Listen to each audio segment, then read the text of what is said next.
야, 180Hz 높은 주설 1ms 반응으로 부드러운 게임 경험 제공? 이거 측정하면 다 5mm 나와요.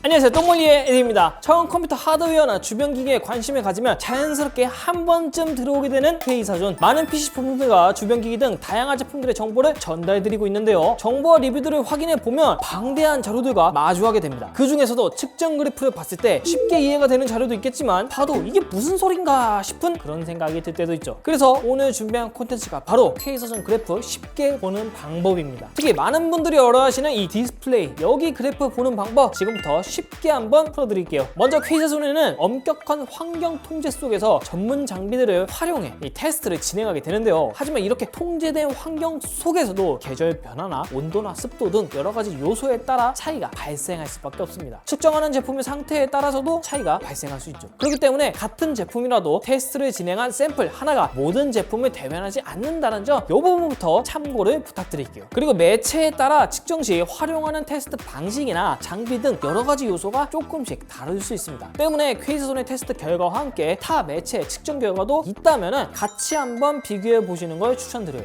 K사전에 측정하는 테스트는 모니터가 OLED인지 LCD인지에 따라 또 어떤 제품이냐에 따라 테스트 수는 조금씩 다른데요, 오늘 영상에서는 대부분의 디스플레이 제품들을 포함하는 그래프들을 중점적으로 설명드리려고 준비를 해봤습니다. 그럼 첫 번째 그래프는 색상 영역입니다. 그래프에서 무지개 부채꼴이 CIE에서 정의한 두 가지 색 좌표계이며 빨간색 삼각형이 측정 대상이 지원하는 색상 영역이에요. 이 빨간색 삼각형을 측정하는 6개 색상 영역에 대조해서 비율과 범위를 측정한 후 결과는 회색 그래프로 정리가 됩니다. 비율은 각 영역 대비 제품이 표현할 수 있는 색상 영역이며 범위는 각 영역을 대상 모니터가 얼만큼 만족하는지 나타내기 때문에 범위가 더 중요한 값이라고 생각하시면 됩니다. 쉽게 생각해서 자동차도 계기판은 260km까지 되어 있지만 실제로는 그만큼 밝지 않는 것처럼, 회색 그래프를 보실 때는 마이크로소프트와 HP에서 함께 만든 표준 sRGB와 영화 산업에서 활용하는 디지털 시네마 표준 DIP3, 그리고 어도비가 만든 사진 작업 및 인쇄 표준인 어도비 RGB, 이 세 가지를 중점적으로 확인하시는 걸 추천드립니다. 다음 그래프는 감마입니다. 감마는 디스플레이에 입력되는 신호의 회색조와 화면상에 나타나는 영상의 휘도 간 상관관계를 결정하는 수치인데요, 같은 밝기 값이라도 화면에서 얼마나 밝을지 혹은 어둡게 보일지를 정해주는 값입니다. 그래프를 보면 X축은 회색조를, Y축은 휘도를 의미하며 그 사이를 가로지르는 선이 이 감마 값이죠. 일반적으로 사람 눈에 최적화된 표준 수치는 감마 2.2인데요, 그래프를 보실 때는 모니터가 선택할 수 있는 수치와 측정된 값이 같은지 표준에 가까운지 확인하시면 됩니다. 최근 모니터 시장에서 OLED가 주류로 올라오면서 일부 소비자들 사이에서 OLED는 2.4로 사용해야 한다, 이런 이야기도 있다는 점 참고 부탁드릴게요. 다음은 밝기입니다. 먼저 백색 밝기는 디스플레이가 표현하는 밝음 정도를 나타내는데 표기 단위는 촛불 한 개가 1제곱미터 공간에 비추는 광량 칸델라를 사용하는데요, 니트와 혼용해서 사용하기도 합니다. 바로 그래프를 보면 LCD 기준 OSD 설정에서 0에서 100%까지 20% 단위로 측정하고 120 칸델라 밝기를 확인합니다. HDR 환경에서 로컬 디밍을 지원하는 경우 100% 영역과 10% 영역도 포함해서 표기를 하죠. OLED는 콘텐츠를 표시하는 크기마다 밝기가 달라지기 때문에 1%, 100% 면적을 각각 측정하고 HDR의 경우 1, 10, 25, 50, 100% APL을 모두 측정합니다. 수치는 당연히 더 높을수록 더 좋은 거죠. 또 OLED는 밝기에 관련된 추가 기능이 탑재되어 있는데 바로 ABL과 ASBL이죠. ABL은 화면 전체가 밝아질수록 전력 소모와 발열이 심해지는 OLED 특성상 패널 수명에도 영향을 끼칠 수 있기 때문에 밝기가 일정한 수준 이상 올라가게 되면 밝기를 낮추는 기능입니다. 그래프를 봤을 때 조절할 수 있는 옵션이 있다면 각 옵션별로 어느 구간에서 밝기에 제한이 걸리는지 확인하시는 게 좋습니다. ASBL은 번인을 방지하기 위해 탑재된 기능 으로 일정 시간 같은 화면이 유지되면 밝기를 자동으로 낮춰줍니다. K사전에서는 1, 10, 25, 50, 100% 요 APL에서 10분간 테스트를 진행하는데 높은 밝기를 꾸준히 유지해 줄수록 유리하죠. 추가로 백색 화면 균일도도 함께 보실 수 있는데 항상 최대값과 최소값을 표기하고 있고 이 값들의 차이가 적을수록 좋습니다. 그리고 흑색 밝기도 있습니다. 보는 부분 백색과 완전히 동일하지만 몇 가지 다른 부분이 있는데요, LCD 중에서도 로컬 디밍 지원으로 검은색을 표현할 때 백라이트를 완전히 완전히 끄는 경우와 OLED는 기본적으로 화소를 꺼버리기 때문에 이런 경우 수치를 0칸델라로 표기하고 있습니다. 당연히 수치가 낮을수록 더 좋으며 더 높은 명암비를 기대할 수 있죠. 균희도는 동일하게 최대값과 최소값의 차이가 적을수록 좋게 평가를 합니다.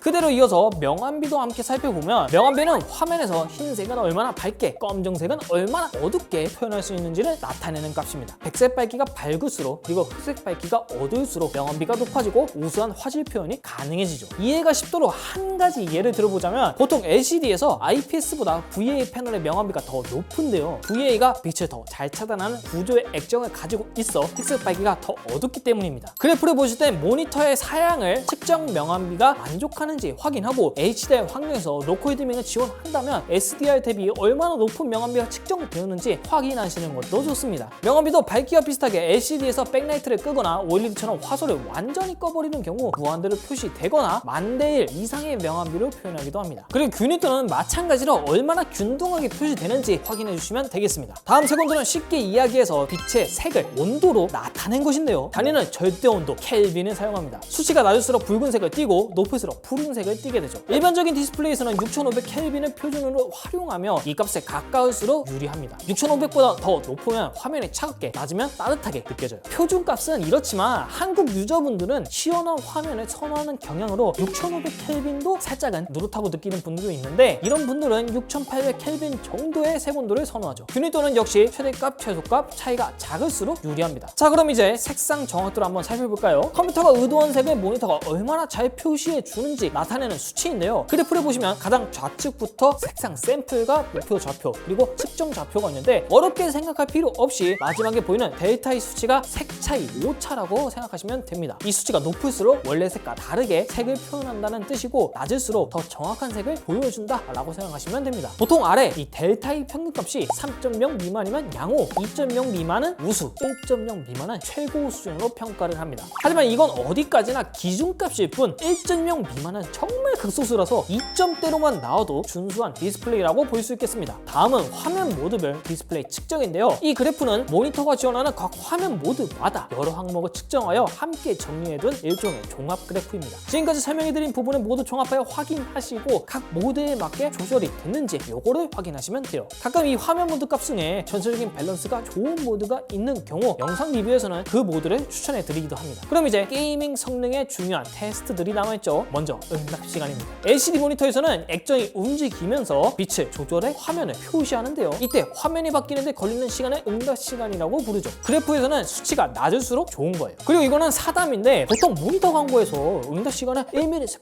0.1ms 이렇게 광고하는 경우가 정말 많습니다. 이건 브랜드마다 수치를 표기하는 방식이 다른 경우가 있기 때문에 광고를 그대로 믿지는 마시고 꼭 회의사전 측정 결과를 확인. 자, 여기서 끝이 아닙니다. 화면이 바뀔 때 액정이 느려서 생기는 잔상, 그리고 이 잔상을 줄이기 위해 전압을 과하게 주었을 때 액정이 너무 빠르게 움직여 생기는 역잔상, 응답 시간은 이 두 가지와도 큰 관계가 있기 때문인데요. 그래서 K순에서는 UFO 테스트와 오버슈트를 함께 보여드리고 있습니다. UFO 테스트에서는 왼쪽 잔상 자국이 짧을수록 좋고 오버슈트는 평균값이 0%에 가까운지 그리고 최대값이 10%를 넘는지 여부를 확인하시는 게 좋습니다. 다음은 시스템 지연 시간이에요. 인풋 렉이라고도 하는데요. 키보드나 마우스 같은 입력 장치가 보낸 신호를 화면에 표시하기까지 걸리는 시간을 의미하죠. 이 값은 모니터뿐만 아니라 하드웨어의 구성, 네트워크 환경, 게임 여러 가지 요인에 따라 차이가 발생할 수 있습니다. 시스템 재현 시간의 수치가 낮을수록 유리하고 쾌선 측정 시스템 기준 10ms에 가까울수록 우수하고 10ms 미만이면 최고 수준이라고 평가를 합니다. 오늘 영상의 마지막 챕터는 소비 전력입니다. 디스플레이는 화면 크기가 커질수록 밝기가 높아질수록 그만큼 소비 전력이 높아지는데요. 전기 요금과 직결되는 부분인 만큼 당연히 소비 전력이 낮을수록 좋습니다. 밝기를 100%까지 20% 단위로 체크하고 120 칸델라 밝기에서도 확인을 하죠. HDR에서 로컬 디밍을 지원할 경우 10%와 100% 영역을 각각 표시하는데 OLED는 영역 크기에 따라 밝기가 달라지기 때문에 1%와 100% 영역을 함께 표기합니다. 자, 그럼 여기까지 회의사전 디스플레이 그래프 보는 법 함께 한번 확인해 봤는데요. 오늘 영상 끝까지 따라와 주셨다면 이제 디스플레이 리뷰 보실 때 또는 내가 원하는 모니터를 찾을 때 분명 도움이 되실 겁니다. 아니면 제대로 볼 줄 모르는 친구들 앞에서 한 번쯤 떠들어대 하지만 그래도 나 아직 모르겠다, 너무 어렵다 느껴지신다면 영상 본문에 디스플레이 리뷰 그래프 보는 법 게시글 링크 남겨둘 테니까 한번 확인해 보시고 영상을 한 번 더 봐주시면 훨씬 이해가 쉬울 겁니다. 그리고 회의사전 그래프 보는 법 콘텐츠는 이제 시작입니다. 다음엔 또 다른 주제로 여러분들이 하드웨어를 더 쉽게 이해할 수 있도록 준비를 더 알차게 해오도록 하겠습니다. 지금까지 똥물리이디였고요. 다음 시간에 다시 돌아오도록 하겠습니다. 빠이!